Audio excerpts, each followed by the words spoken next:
방금 읽은 본문의 말씀을 가지고 소돔과 고모라의 시민 롯, 그리고 그 제목이 길어서 아마 중국에 빠졌습니다. 서울 시민인 나, 이렇게 되어 있습니다. 대한민국 사람은 수도 서울에 사는 것이 로망입니다. 또 젊은이들도 인서울 하는 것이 꿈이죠.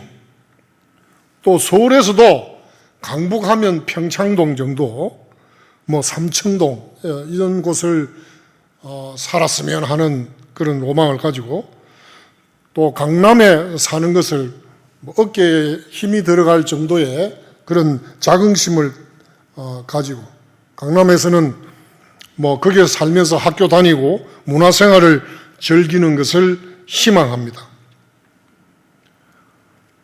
대학도 스카이는 아니더라도 인서울만 하면 부끄럽지 않은 그런 우리 시대를 살아가고 있습니다. 그렇습니다. 사람들은 거주하는 도시나 동네가 당대의 최고 문화 중심지라는 곳에서 살고 싶어 합니다. 살기를 좋아합니다. 오늘 주인공으로 나타난 롯은 주전 약 2000년경입니다. 당시 중동에서 가장 살기 좋고 멋지고 아름다운 곳이었습니다. 이름하여 창세기 13장 10절은 이에 롯이 눈을 들어 요단 지역을 바라본 즉 소알까지 온 땅에 물이 넉넉하니 여호와께서 소돔과 고모라를 멸하시기 전이었으므로 여호와의 동산 같고, 에덴 동산을 말하는 거죠, 애굽 땅과 같았더라, 그렇게 표현합니다. 롯이 사실은 에덴 동산을 기억할 만한 그런 세대도 아닙니다. 그러나 조상으로부터 에덴 동산에 대한 것을 들었다는 것을 우리는 여기서 확인합니다.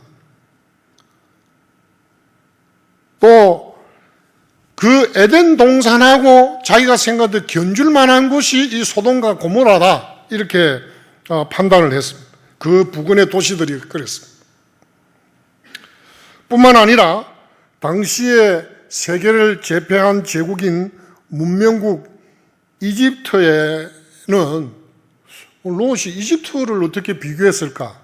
삼촌 아브라함이 기근이 들어서 이집트에 거류하려고 내려갔을 때 조카 롯도 분명히 따라갔습니다. 그래서 이집트 생활도 경험해 봤습니다. 아마 삼촌 아브라함이 바로를 만나러 궁전에 갈 때 아마도 성경은 기록하지 않지만 조카 롯이 보디가드로 수행했을 것으로 짐작이 됩니다. 그 이집트의 왕궁도 보았을 것입니다. 요단 온 지역은 양식이 풍부하고 최고의 문명을 누리고 있는 그런 이집트 땅과 같다는 생각을 하게 했습니다. 그리고 롯이 이 부유한 도시에서 시민으로서, 그리고 롯이 그냥 평민이 아니고 상류층 지도층으로 살 수 있도록 만든 것은 삼촌 아브라함과 그 기르는 가축들의 숫자가 많아지고 목자들이 많아지면서 다툼이 일어났다고 하는 사실을 볼 때 그가 가진 부와 그가 기르는 가축으로부터 나오는 우유와 치즈와 고기, 육류 등 생필품 상업을 통해서 그는 거대 목축업자로 살았기 때문에 그는 남은 나라 땅에 들어가 살고 있었지만 상류층에 속한 사람으로 살았던 것입니다. 요즘도 여러분들이 재산이 많이 있으면 어느 나라든지 재산 증명서를 딱 갖다 대면 투자 이민을 선진국이고 후진국이고 관계없이 쌍수를 들고 환영하는 시대입니다. 가거나 현대나 차이가 없지요. 재미있는 사실은 롯이 삼촌과 이제 분가를 하면서 눈을 들어서 요단들을 바라볼 때 소알까지 눈에 들어왔는데, 이 재밌는 것이 롯이 소돔과 고모라 성이 불과 유황이 내려와서 멸망당하는 그 일을 앞두고 급하게 도망 나갈 때, 그 천사는 저 앞에 보이는 소알을 지나서 산에 가라고 했는데, 롯이 소알에 미련을 둔 것은 아마도 그가 처음 요단 지역을 바라보면서 살기 좋은 곳으로 경계를 정했던 그 경계 끝이 소알이기 때문에 그 소알을 벗어나기를 원하지 않았던 것이 아닌가 하는 그런 생각이 제가 말씀을 묵상하면서 들었습니다. 그 엄청난 전환 앞에서 오금이 저렸겠지요. 저려서 멀리 갈 엄두를 못 내는 것은 저나 여러분이나 똑같은 롯이나 똑같은 형편에 놓이겠지만, 혹시 이전에 그가 판단을 내렸던 좋은 곳에 대한 미련이 남아있어가지고 소알에는 내가 벗어나지는 않아야 되겠다, 이런 생각을 한 것이 아닌가, 그런 생각이 문득 들었습니다. 롯의 아내가 뒤를 돌아본 것도 비슷한 맥락에서 이해가 되는 것입니다. 자신의 욕망, 출세하고 더 많은 재물을 모으고 하는 이런 그 욕망을 극대화하기 위해서, 요즘 탐욕의 글로벌화 시대라고 그러잖아요.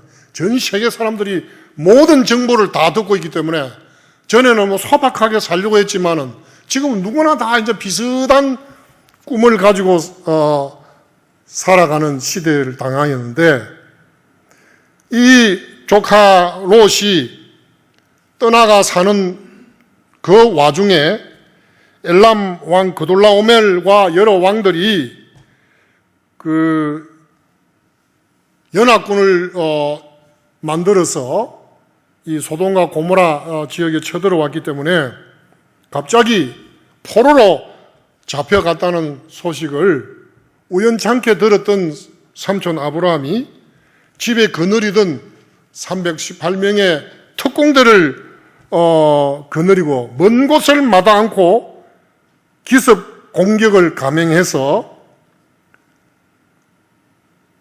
롯의 재산과 그의 부녀와 아내와 딸들과 친척을 다 구해주었다고 창세기 14장 6절은 우리에게 증거하고 있습니다.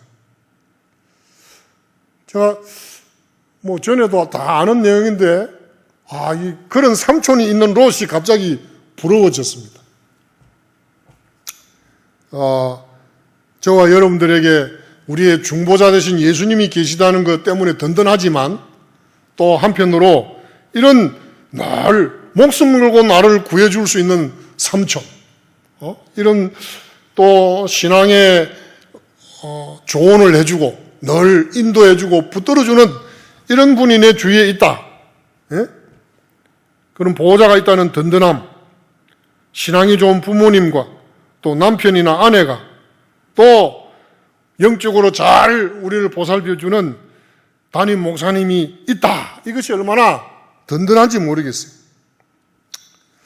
여러분, 코로나19로 하나님께 대한 예배마저 제한을 받고 우리의 일상이 망가지고 있는 즈음에 소식을 들으니까 키워 축제는 변함없이 또 비대면 집회로 진행된다는 뉴스를 우리가 접했습니다. 이것이 오늘날 전 지구촌에서 살기 좋은 나라 중에 하나로 손꼽히고 있는, 경제적 부를 누리고 있는 대한민국 서울의 타락한 문화의 일면입니다.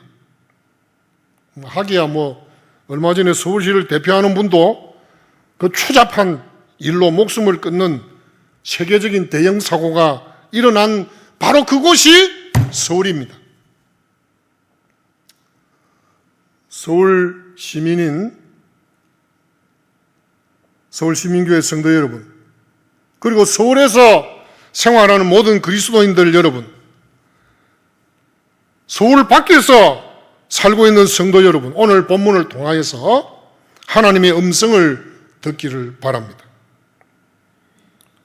소돔과 고모라 도시들이 이처럼 풍요와 선망의 대상이었기에 그것 때문에 그들의 삶의 윤리는 개판이 되고 말았습니다. 그 사실을 우리는 발견합니다. 여러분들 영어 사전에서 소돔이라는 단어를 한번 찾아보시면 남색, 학문 성교, 반자연적 범죄, 동물과 교합하는 수간, 이런 등을 가리키는 말이라는 것을 알 수 있습니다. 여러분, 이 롯이 살던 그 시대를 지나서 가나안 7족속이 살던 시대에도 이 더러운 죄악의 문화의 그 전염력은 오늘 코로나19의 바이러스가 팬데믹처럼 퍼져 있듯이 이 죄악의 전염력은 멈추지 않았음을 레위기 18장과 20장에서 증명되고 있습니다. 이 죄는 전통을 가지고 있고 역사적 뿌리를 가지고 있는 이집트의 풍속이다.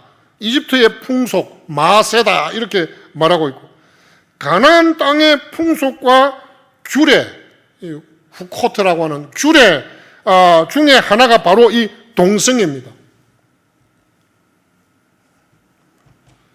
거기다가 하나님의 구원의 은혜를 받은 이스라엘 족속이 그들이 지켜야 될 하나님의 규례, 조금 전에 말한 후코트와 법도, 미스파트를 내팽개치고 주변 나라와 이웃 민족들의 풍속과 규례를 따라 살고 있다는 사실입니다. 충격적입니다. 롯이 소돔과 고모라에서 안정적인 삶과 정착을 한 것은 우리가 창세기를 묵상해 보니까 삼촌 아브라함의 기도 덕분이었음을 우리 모두는 기억해야 됩니다. 여러분, 롯이 소돔성에서 구원받은 것도 그 삼촌 아브라함이 먼저 천사들로부터 소식을 듣고, 하나님 아버지, 그 소돔과 고모라에 50인의 의인이 있다면 멸망시킬 수가 있겠습니까? 하면서 45인, 40명, 30명, 20명, 10명을 찾으시면 하나님 어찌하겠습니까? 하고 그 기도 때문에 조카 롯과 그 두 딸이 구원받았다는 사실을 우리는 기억하고 있습니다.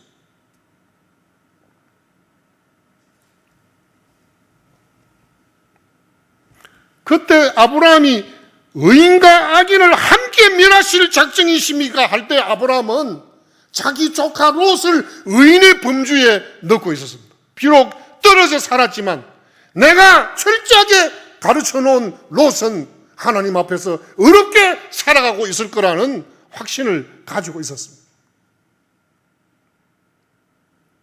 아니나 다를까 베드로후서 2장 오늘 본문의 말씀에서 7절에 의로운 롯이라고 분명히 정의하고 있고 8절에 의인이라고 분명하게 지칭하고 있음을 봅니다.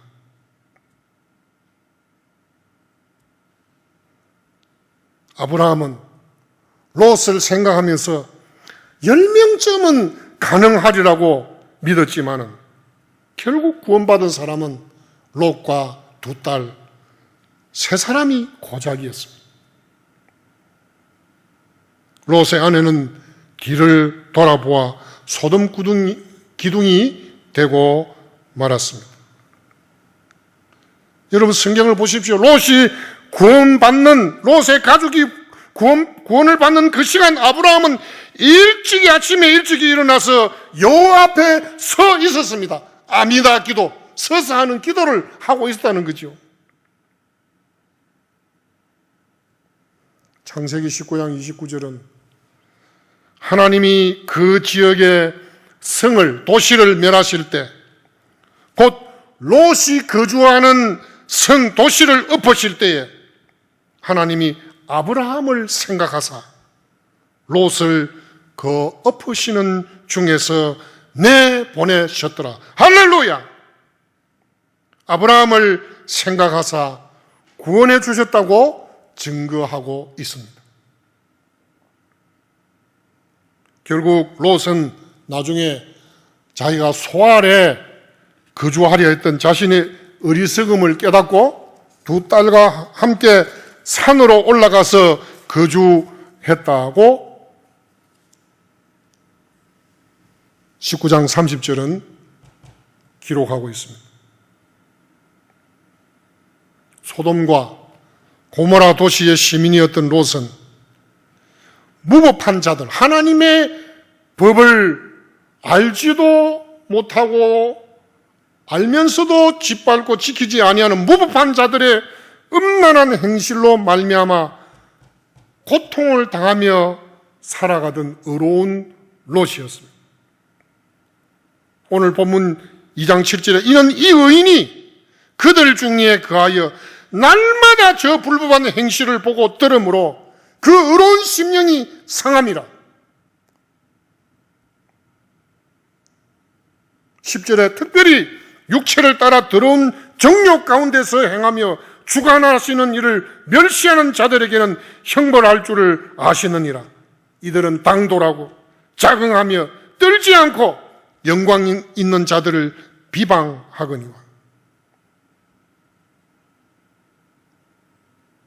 저는 적어도 이 시대에 우리 서울시민교회 성도들은 서울시민 나로서 이 서울 도성에 하나님이 기뻐하지 아니하시는 흉악한 범죄가 조직적으로 법을 만들어 가면서까지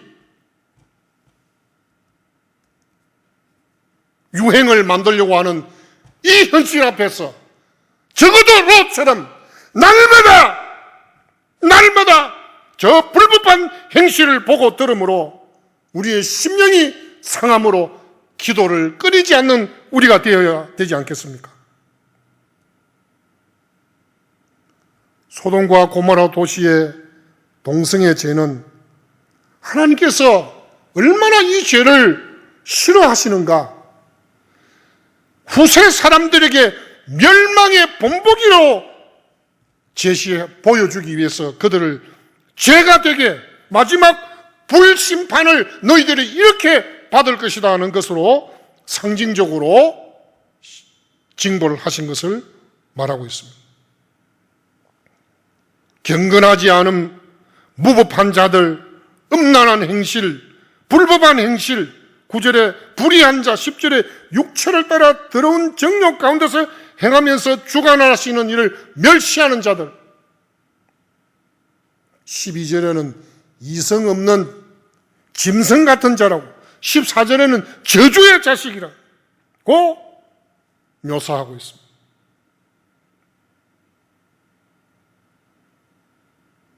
여기 여러분 7절에 그 음란한 행실이라는 그 원어는 부도덕하고 음탕하고 무법하고 음란한 행위로 욕정에 가득한 음탕함과 선정적인, 특별히 외설적인 성적 행동, 성추행으로 인한 방탕함과 노골적인 부도덕의 잔악한 행위를 지칭하는 말입니다.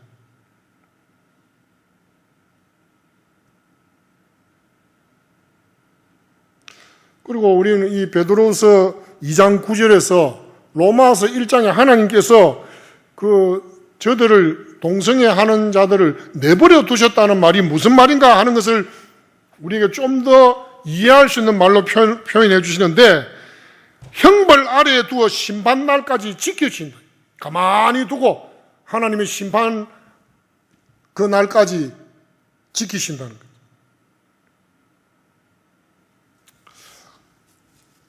우리는 이제 이 동성애와 남색과 여러 가지 이 성적 부도덕 문란한 이런 것들을 접하면서 한 가지 우리가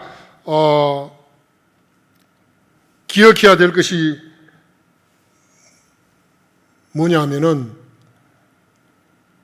바울이 여러분 1세기 로마 제국이 동성애 제국이었습니다. 그걸 우리가 아셔야 돼요. 동성애가 아주 로마 시민권을 가진 사람은 아예 소년 노예는 성적 놀이개였습니다. 그리고 고린도서에 거기에 나오는 두 단어 탐색하는 자라는 말은 말라코인데 이거는 부드러운이라는 뜻으로 수동적 역할을 하는 여성 역할을 하는 자를 가리키는 말이고 남색하는 자는 그야말로 그 남성의 역할을 하고 있는 여러분들 그 동성애자들 남자 역할, 여자 역할을 하는데 질서가 아주 분명해요. 그러면 눈을 후라리고 제가 우연히 봤는데 여성 역할을 하는 사람은 꼼짝도 못하고 그렇더라고요. 그런데 예수 그리스도의 복음을 접하고 난 로마 시민권을 가진 자유인들은 이제 그 모든 죄를 버리고 떠나야 되는 것입니다.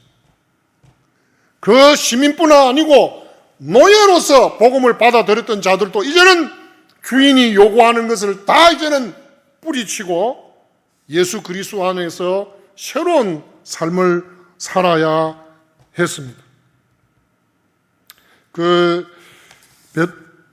고린도전서 6장 9절 10절을 제가 읽어보면 불의한 자가 하나님 나라를 유업으로 받지 못하는 자들에 대해서 바울이 언급하면서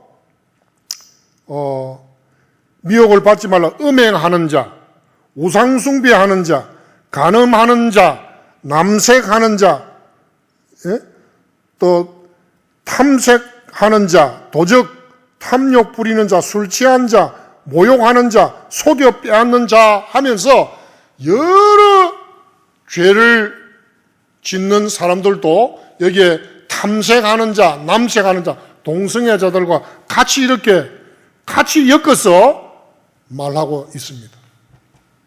또 오늘 우리는 다른 죄는 내가 그리스도인이라 하나님의 백성이라고 하면서 다른 죄, 거짓말 한다든지 다른 죄는 이래 배 내밀고 지으면서 동성애 짓는 사람은 막 죽일 놈으로 생각하는 것은 아주 하나님의 성경적인 바울이 가르쳐 준 하나님의 말씀 앞에서 우리가 정상적인 자세를 취하는 것이 아닙니다. 오늘 우리가 동성애를 탄식하고 아까 기도하신 대로 차별금지법 이미 개별적 차별금지법을 우리도 열 몇 개나 다 하고 있는데 포괄적 차별금지법을 해가지고 거기에다가 쑥 끼워 넣기 해가지고는 이걸 합법화하려고 하는 이런 지금 시도를 보면서 우리가 그것을 막아야 되지만 동시에 사도 바울이 고린도서 6장 9절로 10절에 언급한 나머지 다른 죄들에 대해서도 동일한 긴장과 민감성을 가지고 우리의 거룩을 지켜나가야 하겠습니다. 그 다음에 이제 여러분들 이 동성애와 관계도 유다서 7절, 8절에 역시 소돔과 고모라가 나오면서 다들 지금 비대면 예배고 이렇기 때문에 제가 읽어보면 이렇습니다. 소돔과 고모라와 그 이웃 도시들도 그들과 같은 행동으로 음란하며 다른 육체를 따라가다가 영원한 불의 형벌을 받음으로 거울이 되었느니라. 여기 여러분 다른 육체라는 말이 얼마 전까지는 원래 하나님께서 예수님도 결혼을 남자와 여자로 했기 때문에 이성애 말고 동성애 육체를 취하는 것으로만 우리가 이해해왔습니다. 맞습니다. 그런데 오늘 우리 시대는 다른 육체가 살코스 헤테라스에서 다른 육체가 하나 더 정체가 드러났습니다. 제가 목사님들하고 교수님들하고 어느 모임 자리에서 이 부분을 이야기했더니 물론 여러분들 알다시피 일본에는 벌써 섹스 로봇이 판매가 되고 있습니다. 그런데 나는 그 사람을 직접 보지는 못하고 전해 들었는데 한국에 어떤 있는 사람이 일본에 출장 다니고 하는데 그 부인이 여자들이 이 남편 바람 피우는가 안 피우는가는 귀신같이 알잖아요. 그 남편이 좀 이상하더래요. 그래서 미행을 해보니까 그 오피스텔에 가는데 거기에서 일본에서 섹스 로봇을 살짝 비밀리에 사들어와 그거 놔놓고 그 짓을 하고 있더라는 거죠. 여러분, 앞으로 이 다른 육체를 우리의 미래 세대, 다음 세대는 동성애 말고 이제는 섹스 로봇이라고 하는 다른 육체도 지금 나타나서 하나님께서 결혼 제도를 세우시고 생육하고 번성하고 자녀를 생산하고 또 아울러서 우리의 그 즐거움을 위해서 주신 이런 것들을 다 거부하고 이상한 방향으로 가는 그런 시대가 벌써 이제 우리 눈앞에 와 있다는 사실을, 우리와 가장 가까운 저 일본에서는 그게 지금 시판이 되고 있다는 사실입니다. 우리 그 비슷한 영화나 드라마도 보잖아요. 사이보그, 인조인간. 서로 사랑하고 이렇게. 저는 이런 생각을 해봅니다. 우리는 그래도 어렵지만은 참 하나님으로 잘 살아왔는데 하나님께 대한 소망이 없다면 우리 다음 세대들이 만날 영적인 그 위기와 흉악상 앞에서 그 죄의 쓰나미처럼 공격해 오는 그 앞에서 우리의 자녀들이 어떻게 견뎌낼까? 하나님에 대한 소망이 없다면 정말 아연 실색할 지경입니다. 성도 여러분, 이 말씀을 맺겠습니다. 이성의 남자와 여자의 결혼 또 관계, 그렇게 만드는 것은 하나님의 창조 질서고 시대를 초월해서 타당한 진리라는 것은 여러분 퀴어 신학자들, 동성애 신학자들은 이성애 그거는 그 옛날 시대 이야기고 요즘 또 달라진 거야. 근데 예수님이 창조 때 남자와 여자의 관계를 말씀하신 그 창조 때 하나님께서 세워주신 그 창조 질서가 예수님 당시에도 예수님은 마태복음 19장 4절로 6절에서 여전히 그 하나님의 남자와 여자 결혼하는 것이 그 질서가 그대로 이어진다는 것을 가르쳐 주었습니다. 확인해 주었습니다.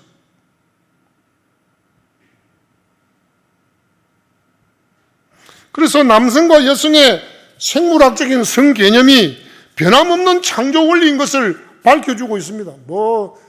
젠더라 해가지고 또 제3의 성이라 하고 그 젠더의 또 성이 30몇 가지가 있다 그래요. 그래서 앞으로 우리 자기가 분명히 남자인데 나는 내가 여자라고 생각한다 하면서 여탕에 들어가고 이상한 일들이 지금 다른 나라에서 일어나고 있잖아요.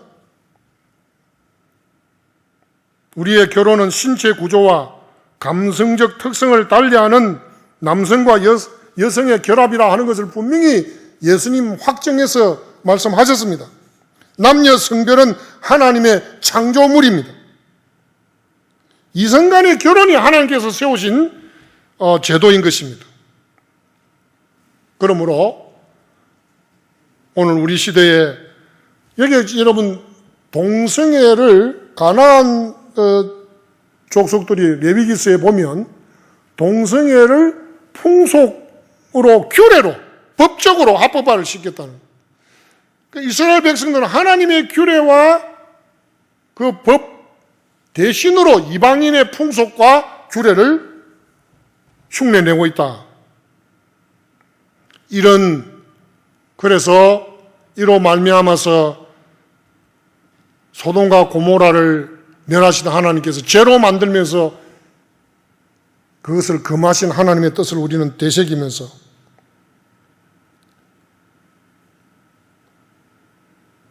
동성애의 결정적 요인을 당사자의 자유로운 선택과 결정이 아니라 모호한 외부의 요인 탓으로 유전이다 온갖 돌리는 이런 무책임한 친동성의 견해에 우리 모두는 하나님의 이름으로 종지부를, 마침표를 찍어야 되겠습니다.